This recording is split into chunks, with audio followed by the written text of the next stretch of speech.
Ok, Edouard, demain, on te descend sur le terrain, ici, dans la rivière. On va te déposer avec l'hélicoptère. Dès que tu sors, je veux que tu montes la colline, vers l'est. Je traverse le long de cette formation. Ouais, tu montes jusqu'en haut de la colline. Concentre-toi sur la faille, tu peux redescendre par l'autre côté si t'as le temps. Prends des éclats de roche, de la terre, des résidus du tamis. Combien d'échantillons tu veux examiner? Prends quelques échantillons tous les 50 mètres et je veux que tu te concentres sur cette faille. On cherche du cuivre et on cherche de l'or.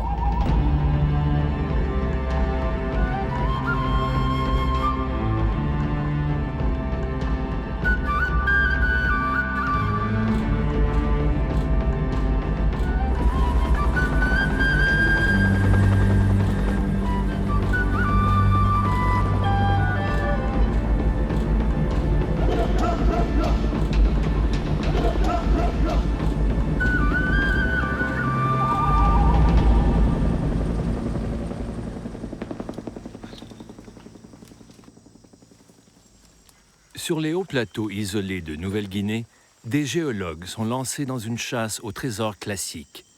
Quelque part sous cette jungle luxuriante et humide, ils sont persuadés qu'ils vont découvrir un dépôt important de minéraux précieux.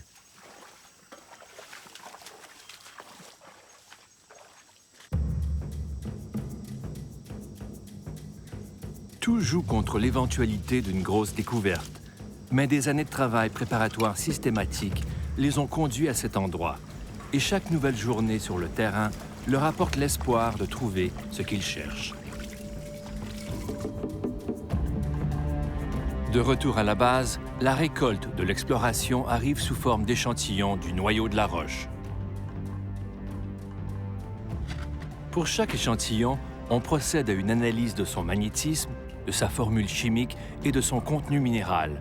Et morceau par morceau, une image de la géologie enfouie sous la jungle se révèle. D'énormes défis attendent ces hommes, parmi lesquels l'ingénierie, l'environnement, l'impact social et la durabilité. Si ces problèmes ne sont pas surmontés, la mine ne sera jamais ouverte, quelles que soient les richesses qui dorment sous terre. Dans cette nouvelle ère d'exploitation minière, il y a une série de règles de base qu'il faut absolument suivre.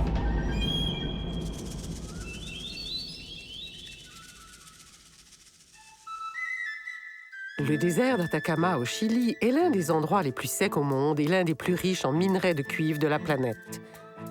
Ici, à Mineral Spence, la société BHP Billiton a développé une mine qui est un modèle de fonctionnement, un exemple pour toute autre mine moderne. Dans cet atelier d'entretien dernier cri, des camions de roulage énormes sont vérifiés systématiquement pour assurer au maximum la sécurité des travailleurs et le rendement de la mine. À l'arrivée de chaque équipe de travailleurs, Aixia Rojas grimpe les 2 étages qui la conduisent à son bureau. C'est une opératrice certifiée de camions de roulage, née et élevée dans le village voisin de Sierra Gorda. Elle est un membre hautement qualifié de l'équipe chargée de faire fonctionner la mine.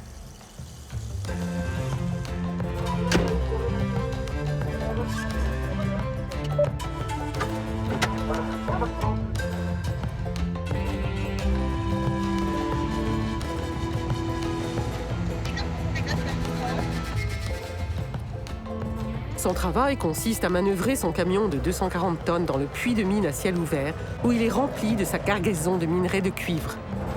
C'est le premier pas d'un voyage qui va transformer la roche en métaux utiles. Dès le début, notre vision fut la création d'une opération commerciale BHP Billiton exceptionnelle et nette. L'idée de base incontournable est l'établissement d'un lieu de travail sûr. La sécurité est la base de tout travail.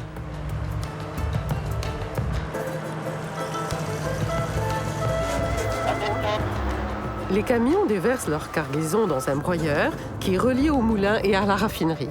Là, le minerai est broyé en une poudre fine et le cuivre en est extrait.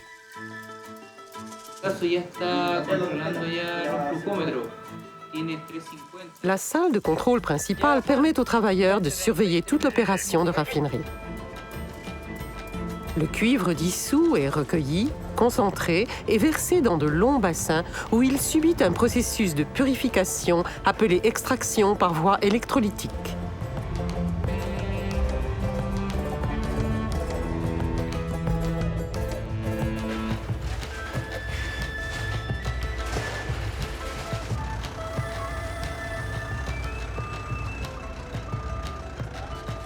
200 000 tonnes de cuivre sont produites chaque année dans cette mine perchée dans les montagnes des Andes, destinée au marché du monde entier, où il sera utilisé pour les circuits électriques, la tuyauterie, l'électronique et des milliers d'autres usages. Notre monde moderne tient littéralement par les matériaux extraits des mines. Prenez n'importe quelle maison dans n'importe quelle ville du monde développé et un regard rapide vous révélera le nombre de minéraux utilisés dans notre vie quotidienne. Les panneaux de revêtement et la peinture qui les recouvrent contiennent environ 13 minéraux différents. N'importe quel objet en plastique, c'est aussi extrait de la terre. La cuisine est un point chaud pour les minéraux, spécialement ceux qu'on utilise pour fabriquer de l'acier inoxydable comme le nickel et le fer. Une télévision contient 35 éléments différents. Même le dentifrice contient 6 éléments en provenance de mines. Chérie, où est l'ouvre-boîte? Presque tout est lié à l'extraction minière d'une certaine manière. La nourriture que nous mangeons, notre façon de cuisiner, l'électricité que nous utilisons, nos activités de loisirs. Les tracteurs qui plantent nos semences, les routes qui nous relient, les fils électriques qui amènent le courant et les informations, tout dépend des minéraux extraits de mines dans le monde entier. Ok, allons-y, mon vieux. Oui, OK.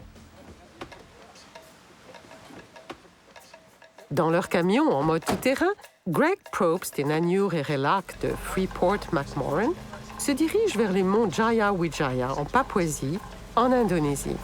Je sais pas ce que c'est qu'une saison sèche. Je crois que j'ai jamais vu de saison sèche.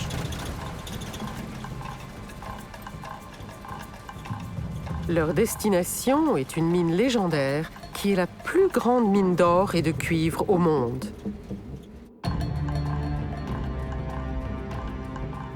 L'un des défis d'ingénierie dans ce paysage très accidenté fut la construction d'une route jusqu'au sommet d'une montagne. Bechtel, l'entreprise de travaux publics engagée pour la construction de la route, commença par déposer de petits tracteurs le long des pentes traîtresses. Ils creusèrent des tunnels dans le rocher, posèrent des fondations dans la boue molle des marécages à mangrove qui bordent la côte et réussirent à créer l'impossible.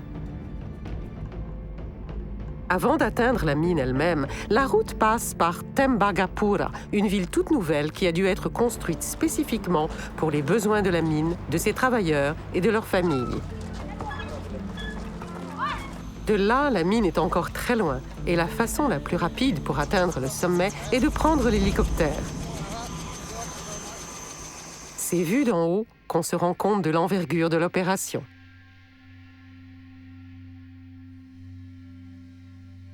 Le moulin et les autres usines sont nichés au cœur d'une vallée qui s'élève à plus de 2550 mètres, mais le corps du minerai lui-même est situé encore plus haut.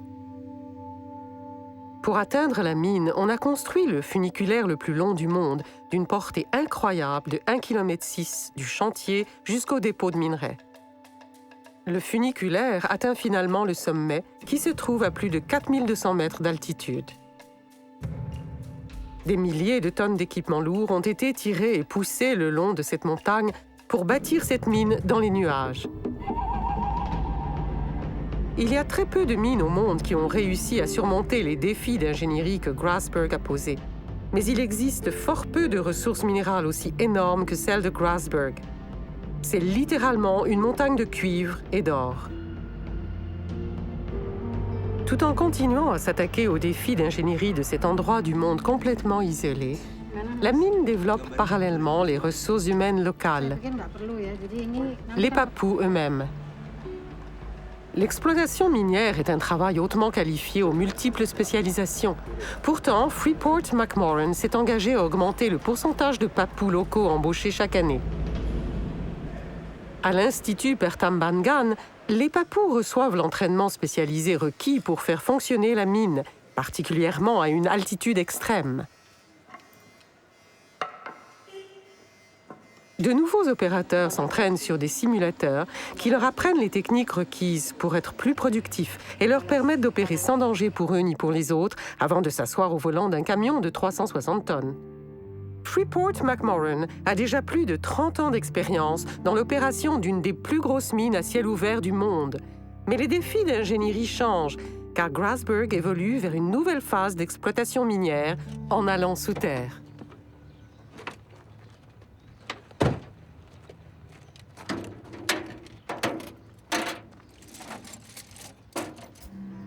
Les travailleurs de la mine Creighton à Sudbury, au Canada, connaissent bien les défis de l'exploitation minière souterraine.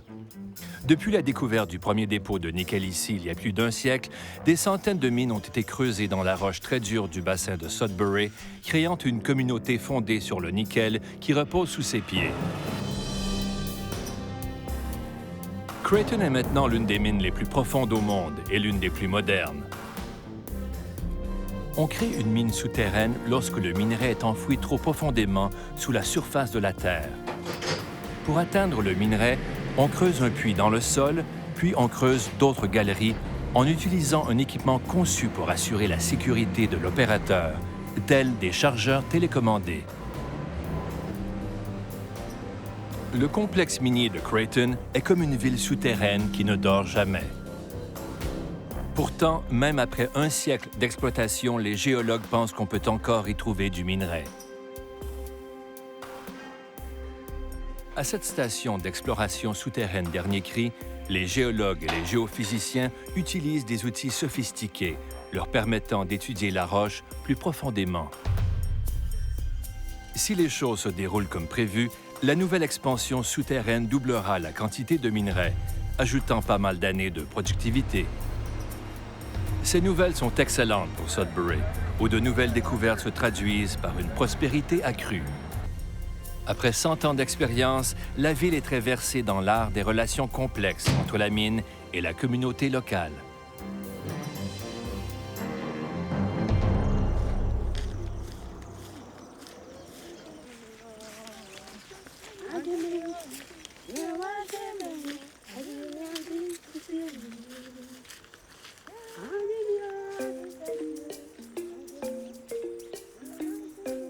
Dans la région du Brong-Ahafo au Ghana, l'exploitation minière est une entreprise beaucoup plus récente.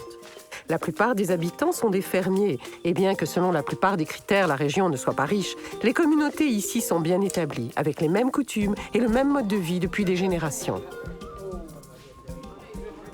Lorsqu'il y a 10 ans, Newmont Mining découvrit ici un dépôt d'or, la société commença à travailler au sein d'une communauté n'ayant aucune expérience de la mine.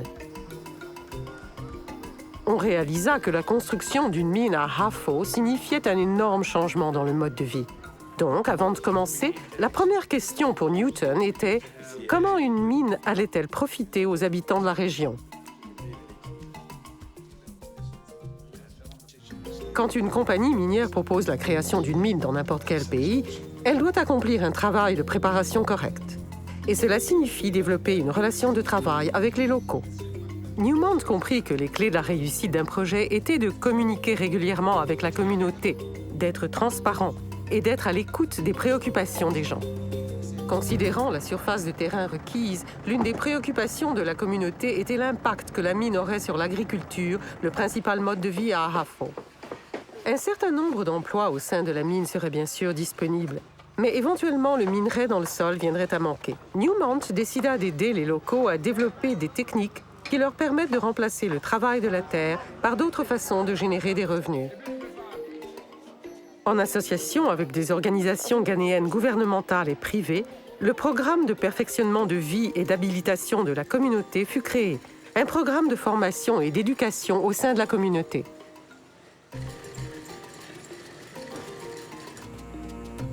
La santé de la communauté était également une considération très importante. Le sida et le paludisme sont des préoccupations très réelles dans cette région. Donc, des projets qui fournissent de l'aide aux cliniques locales, des moustiquaires et des programmes d'éducation pour la communauté sont bénéfiques et durables.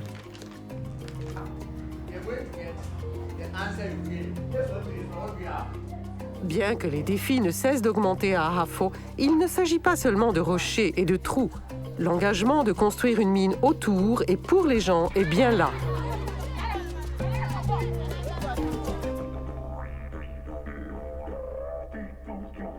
Même lorsqu'une mine apporte une prospérité bien nécessaire, la communauté peut décider qu'il existe des risques qui annulent le côté positif des choses. Très souvent, ces risques sont d'ordre écologique et peuvent représenter un gros défi. Le fleuve McArthur coupe l'intérieur du nord accidenté de l'Australie sur 300 km. À mi-chemin de la longueur du fleuve se trouve un énorme dépôt de zinc qui abrite la mine de la rivière McArthur de Xstrata.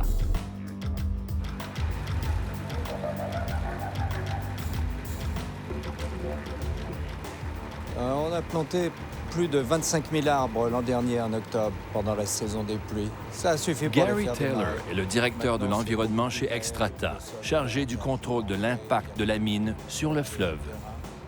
Le dépôt de zinc se trouve juste en dessous du lit du fleuve. Et lorsqu'on a proposé au début d'en détourner le cours, la question la plus importante était de savoir si ça pouvait être fait d'une manière responsable pour l'environnement. De nombreux groupes aborigènes vivent le long du fleuve et les principaux sujets d'inquiétude étaient les effets de la mine sur le fleuve, sur le terrain avoisinant et sur l'esprit du fleuve lui-même. Xstrata savait que pour mettre son projet à exécution, il lui fallait montrer que le fleuve pouvait être détourné tout en protégeant ses eaux.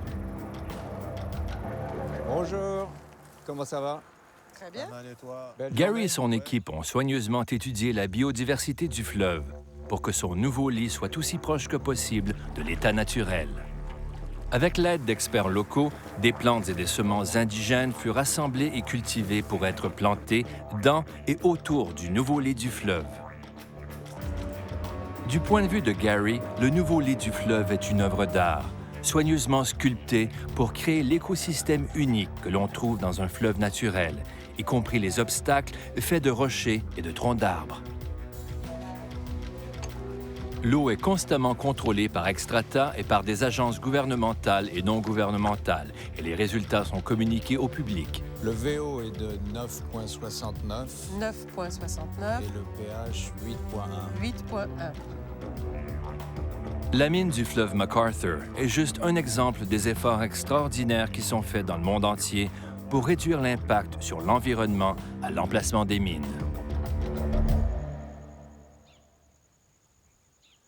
Dans le bassin de la Powder River, au Wyoming, la faune et la flore de la prairie sont en pleine croissance. Pour l'œil non exercé, il est presque impossible de voir qu'il y a seulement quelques années, cet endroit faisait entièrement partie d'une mine énorme. Arch Coal opère l'exploitation minière Black Thunder, l'un des plus grands filons de charbon au monde. L'échelle de l'opération est gigantesque. Cette mine produit à elle seule presque 9% de tout le charbon américain.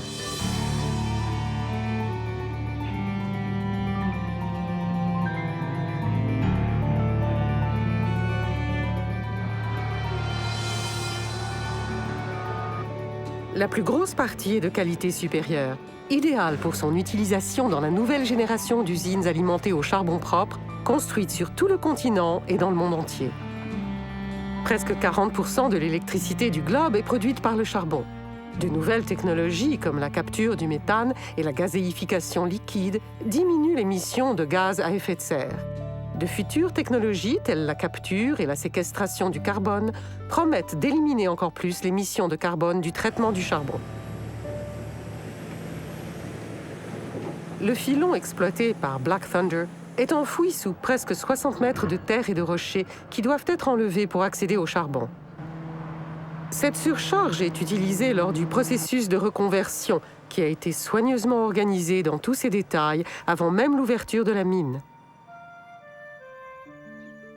Et les générations futures ne sauront pratiquement pas qu'une mine n'ait jamais existé ici. Sur les hauts plateaux de Nouvelle-Guinée, les préparatifs en vue de la fermeture d'une mine semblent bien lointains.